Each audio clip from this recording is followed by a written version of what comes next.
Hey guys, happy Independence Day. Yan, vlog natin ngayon dahil 3 years na si Jixer. Yun nga tayo sa hindi masyado maingay. Guys, ito yung shortcut pag ano. Hindi naman shortcut, alternative route. Kung halimbawa galing ka Tandang Sora tapos ayaw mo mag-Commonwealth Avenue, gusto mo pumunta ng Fairview or Shopwise, ever, meron ditong daan.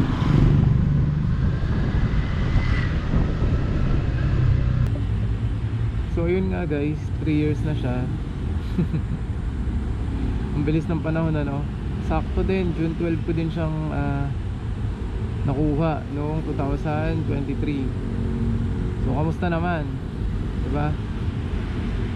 Siyempre interested kayo kung ano na nangyari dito, kung ano na ba yung mga issue, no? Lalo na yung mga nagbabalak din bumili. Kasi hanggang ngayon naman, eto pa rin yung model eh. Wala pa namang pagbabago. Nagpalit lang ng mga sticker, yung kulay, pero same engine, same model pa rin. So kung ano yung magiging mga issue nun in the future, eh, pareho lang din yung mga naging issue nito. So ano na nga ba? After 3 years, ano na ba yung mga napalitan? So isa-isahin natin, no? Sana maalala ko lahat. O ayan, yung gulong. Yung gulong, same pa rin yan. Siya pa rin, yung MRF, yung stock. Kahit stock lang yan, makapit naman, hindi naman ako dinulas. Yung brake pad, syempre napalitan ko na yan noon. Pero yung caliper, same. Muffler, wala, hindi ko yan babaguhin. Yung chain, hindi pa rin napalitan yan simula nung nabili. Kasi O-ring yan eh. Heavy duty talaga yan. Tapos lagi naman ako nag-a-adjust ng chain slack. Laging nasa specs yan, kaya hindi siya basta-basta masisira. And lagi rin ako naglo-lubricate. Yan. Ano pa ba? Etong top cylinder, ayan, yung gasket dyan, pangalawang palit na. Mukhang sakit ng Gixxer yan eh. Yung clutch cable nya, ayan, intact pa din. Etong throttle body, FI cleaning, hindi ko pa rin yun napapagawa.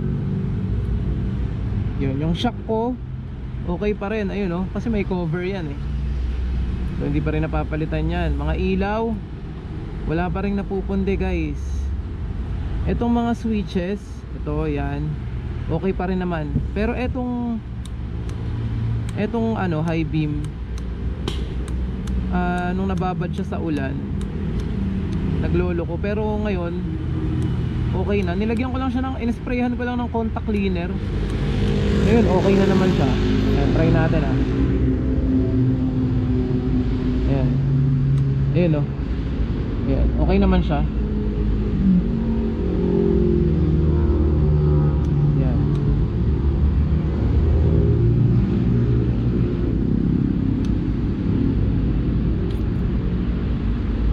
Ano pa ba? Itong pindutan, medyo mahirap na siya pindutin yung sa kaliwa. Pero feeling ko kasi tinusok ng bata. So ano yan, isolated case yan. Etong tank cover, okay pa rin naman. Hindi pa naman pinapasok ng tubig yung ano, tangke ko. So yun pa lang naman yata. At saka ito pala, etong brake master sa front brake. Yan. Nasira na yan, nasira na yung brake master niyan. So napalitan na yan. Ano pa ba?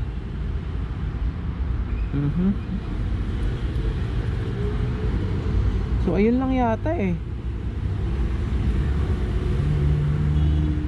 Wala naman ng ano, walang something major na nasira. Yung electricals niya, lahat good pa naman. Yung panel niya okay pa naman, wala pa namang sunburn. Ayun, yung battery pala, napalitan ko na rin nung para mga 12,000 odometer na. Ayun, pinalitan ko ng Amaron. So ayun, napalitan na rin pala yun. Ayun lang. Akalain mo yun, 3 years, yun lang. Sobrang sobrang tipid sa maintenance na ito. Kaya no regrets pa rin. Lalo na ngayon, sobrang mahal na ng gasolina. Mas lalo ko siyang na-appreciate. Dati kasi parang mas gusto ko yung 250cc, pero ang gasoline consumption nun is around 30 eh. Eto 52. So kahit nung nagtaas yung gasolina, naramdaman din natin, pero hindi ganun kalakas yung impact kumpara sa yung 250cc na 30 kilometers per liter yung consumption. So mas na-appreciate ko siya. So ayun lang guys, overall in 3 years yun lang yung naging maintenance ko. Kaya para sa akin the best pa rin talaga to. So yun lang guys, thank you for watching and see you on my next video. Bye.